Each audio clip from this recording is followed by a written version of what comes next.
안녕하십니까, 박병욱입니다. 오늘은 11월 29일 수요일입니다. 조선일보에 그 이재명 대표가 재판을 우습게 보는 이유,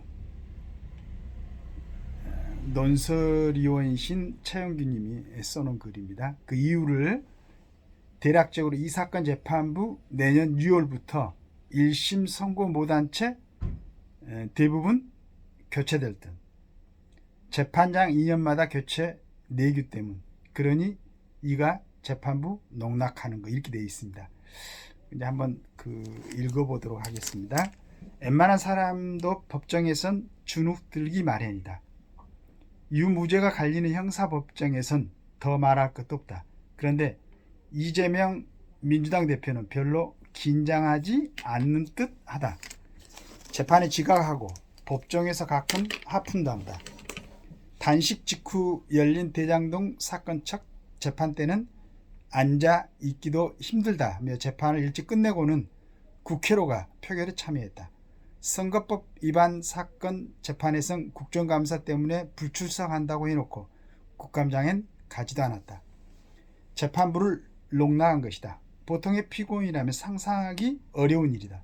그 근저엔 거대 야당 대표라는 특권의식이 있을 것이다. 하지만 피고인이 된 전직 대통령들도 이러진 않았다. 다른 이유도 있을 것이다. 그중 하나는 이 대표가 지금 자기 재판을 맡고 있는 재판부 판사들이 1심 선고를 못하고 교체될 가능성이 크다는 걸 잘 알기 때문이다. 나는 생각한다. 이 대표의 선거법 위반 사건부터 보자. 지난 대선 때 이 대표가 대장동 핵심 실무자들을 몰랐다고 하고 국토부 협박으로 백현동 개발이 이루어졌다고 말해 허위사실 공표로 기소된 사건이다. 오래 걸릴 재판이 아니다. 그런데 기소 1년이 넘었지만 재판은 절반밖에 진행되지 않아 내년 초 선고는 사실상 어렵다. 선거법 위반 사건은 1심을 6개월 내에 끝내도록 법에 규정되어 있다. 이미 입법 상태인데 재판부는 재판을 서두르려고 하지도 않는다. 더구나 법원 인사철인 내년 2월 이 사건 재판장은 바뀔 가능성이 크다고 한다. 법원은 사무분담 내규 등을 통해 형사합의부 재판장은 통상 2년, 배석 판사는 1년마다 교체해왔는데 이 사건 재판장이 내년 2월 교체 대상이라는 것이다. 판사들이 형사재판을 꺼리다 보니 법원은 김명수 전 대법원장 시절부터 거의 예외 없이 이 원칙을 지켜왔다. 그런 이 대표가 지금 재판부에 긴장할 이유가 없는 것이다. 이 대표의 대장동 백현동 비리 사건 재판장도 내후년 2월 교체 대상이다. 먼 얘기 같지만 그렇지 않다. 지금 이 사건 재판은 시작 단계다. 수사 기록만 수백 건에 달해 언제 끝날지 가늠하기 어렵다. 재판장 스스로 1, 2년은 걸릴 것 같다고 했다. 그러면 이 사건 재판장도 내후년 2월까지 1심 선고를 못한 채 교체될 수 있다.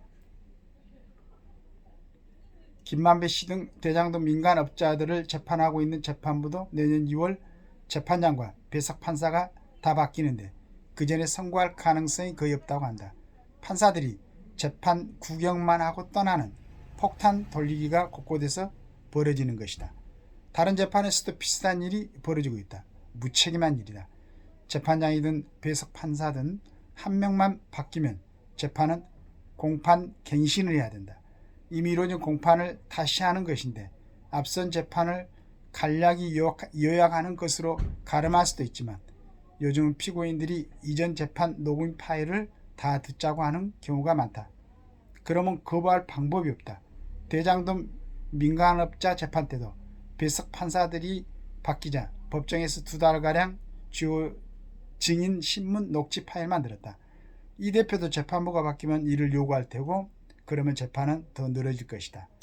과거엔 판사들이 중요 사건을 맡으면 교체 시기가 돼도 사건을 해결하고 떠나는 경우가 있었다. 판사로서의 책임감 때문이다. 지금도 법원 사무분담 내규엔 중요 사건 처리 등을 위해 교체 시기가 늦춰질 수 있다는 외의 규정이 있다. 하지만 김 전 대법원장 때부터 판사들 눈치 보느라 없이 교체 시기를 지켰다고 한다. 사법정의가 아니라 판사들만을 위해 사무 분담을 짜고 인사를 한 것이다.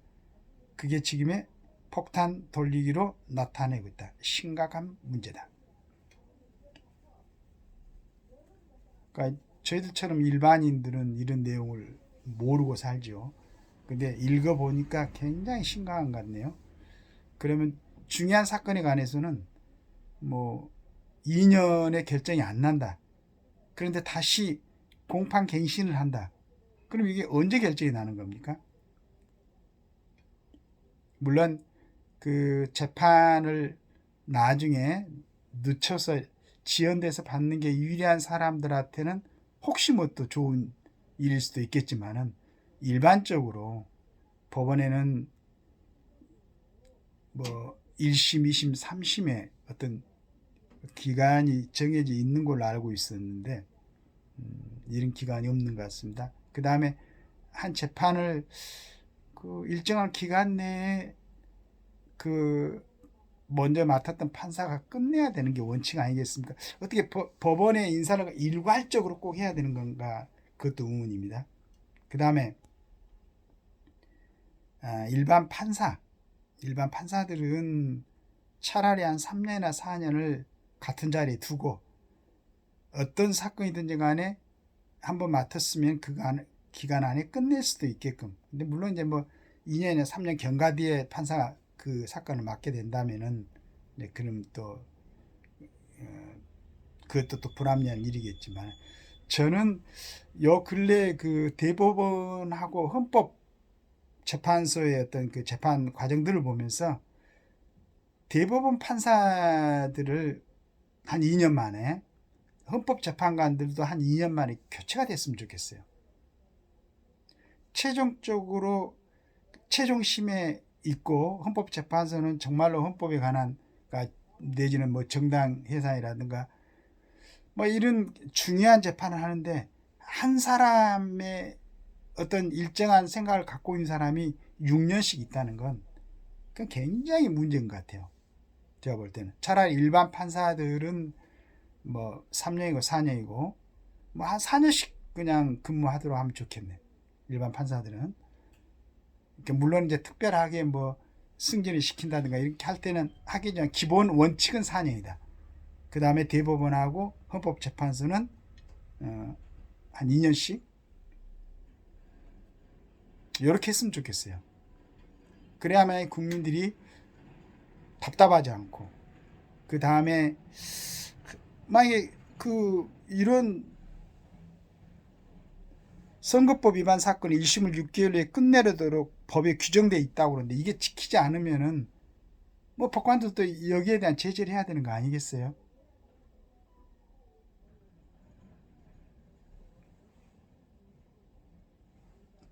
아니 법을 최종적으로 판단하고 심판하는 사람들이 지켜야 될 걸 안 지키고 있으면은 상당히 심각한 문제가 아니겠습니까? 답답하죠. 그럼 뭐 그렇지 않으면은 뭐 그런 게 법원장이라든가 어떤 그 대법원장의 그런 권한이 있어가지고 그런 좀 국가적으로 중대한 사건이라든가 중대한 문제에 대해서는 그 어떤 인사권을 발휘해가지고 그 자리에서 마무리하고 갈 수 있도록 뭐 이런 것도 있을 것 같은데 전 국민들이 답답해하고 또 어떤 재판들은 뭐 그냥 그 여유 없이 막 금방 뭐 해갖고 막 끝나던데 어떻게 또 이런 차이가 있는가 모르겠습니다. 하여간 최영기 논설위원께서 우리 국민들은 이러한 세세한 내용을 잘 모르면 이해가 안 되죠. 답답하기만 하고 왜 저러나 하는 생각이 드는데 이런 사정이 있다는 거, 이런 사항이 있다는 거, 또 아까 얘기했듯이 선거법 위반 사건의 1심을 6개월 내에 끝내도록 법의 규정이 있다는데 이걸 뭐 이렇게 재판장에서 지켜지지 않고 있다는 거. 한편으로 좀 우스운 생각도 듭니다.